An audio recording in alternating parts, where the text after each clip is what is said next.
I have a pleasure today talk to our beloved Dave Stewart. He is an author of many very interesting books about aromatherapy. He is a teacher of raindrop technique, and he's got many other achievements. He was also my teacher who taught me raindrop therapy and many other techniques and things. So I would like to talk to him and ask him a few questions today, and hopefully you'll benefit from all these answers that we're going to get from him. In my opinion, he is probably one of the most professional people on the field after the Gary Young. So, and he has very, very broad and interesting knowledge about aromatherapy, biochemistry, and many other things. So, welcome, Dave. I would like to ask you a few questions today. So first, I've met many people in my practice with aromatherapy, and many times they kind of ask themselves the questions, what is the difference between these oils that we can get in the stores, and they usually way much cheaper, and what's the difference between these oils and oils that we can get from Young Living, because they kind of see the difference in price, but many times they don't realize if there's any difference in using of these oils. Well, there's it's costly to produce a therapeutic grade oil that has to come from crops that are raised organically. There can't be any pesticides. There can't even be any chemical fertilizers, and or either that they're gathered wild in a pure environment, and that's the first requirement. Commercially raised crops that they produce oils from may not be organically grown, and then they have to be distilled slowly at the lowest temperature and lowest pressure, which may take 12 to 20 hours of slow distillation to slowly coax the oils out of the plants. But that costs money and labor and fuel, and so a lot of places have bumped the pressure up to several atmospheres and the temperature up high and get the oils out in less than an hour, and then it's missing a lot of the little the trace elements are not there, and they won't have the healing power, so they short you on that. And then another thing, it's hard to find a pure oil. Most of the time they will dilute them with some kind of a petrochemical or some odorless other oil to add volume to it so that they can sell more oil and make more money that way. So unless you're buying oils from a company whose intent is to produce a healing oil, you probably are buying from a company that's intent is to produce a perfume grade or a flavor grade oil, which doesn't have the healing properties that you want. In order to get those healing properties, it costs extra money for the company to do that.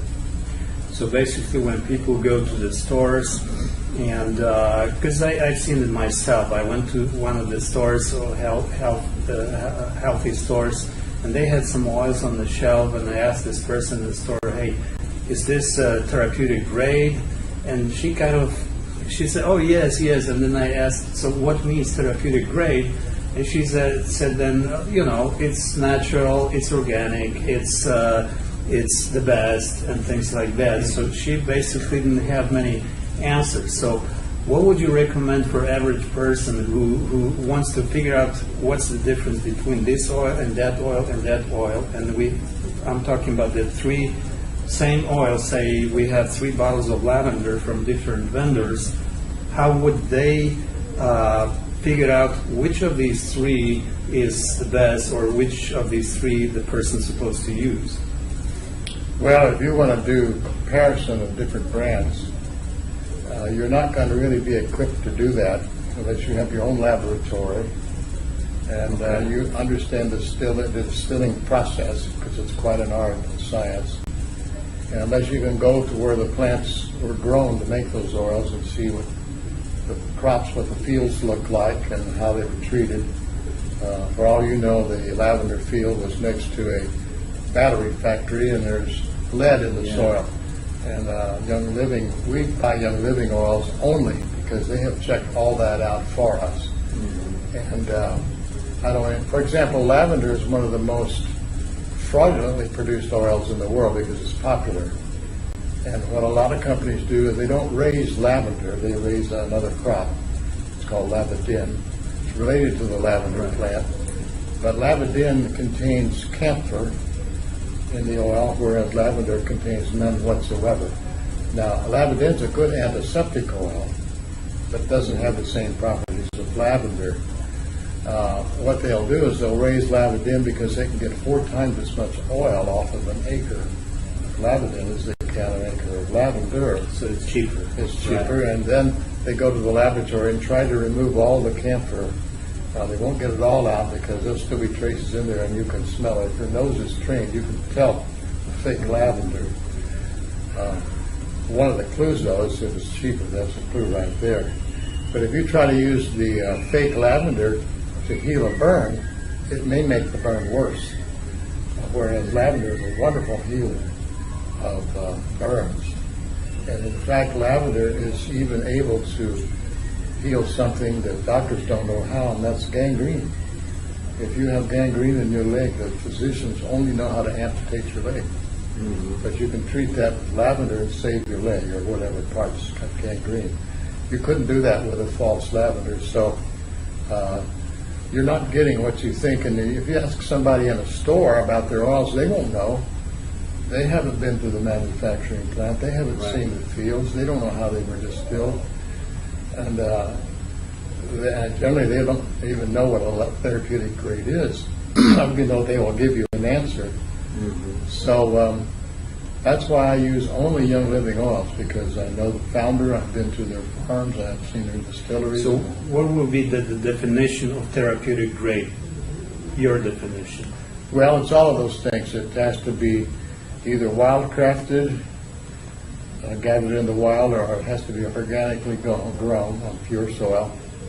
It has to be harvested at the right time, because the oils on a plant change throughout the day, depending on the morning or the afternoon or the evening. And just like your blood is different in the morning, the chemistry changes during the day. So you have to know when during the day and what season do you harvest the crop, when it's just about ready to bloom, or after it's blooming, or before it's blooming. Is it the spring crop, or is it the fall? Because each time of those periods you get different chemistries.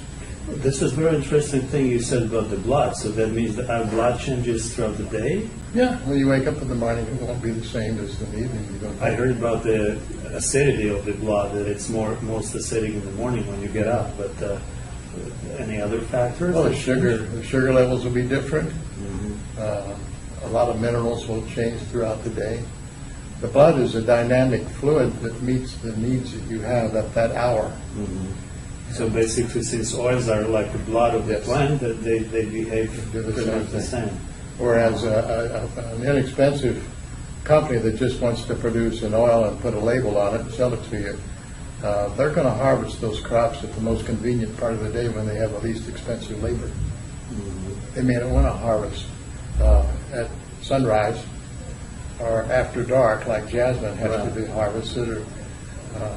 So you have to, the only way you really can know if an oil is therapeutic, you have to know the grower, you have to know the distiller, and you have to know the bottler. And if you go in the store, you won't know any of those things, and the people in the store won't know any of those things. I see. Well, that's very interesting. By the way, I heard a very interesting story about the gangrene, and that's my friend Janusz was telling me about that when one of his downline had a friend who had he was diabetic, and it just got to the point it was so bad that he had the gangrene on his foot. Yeah. And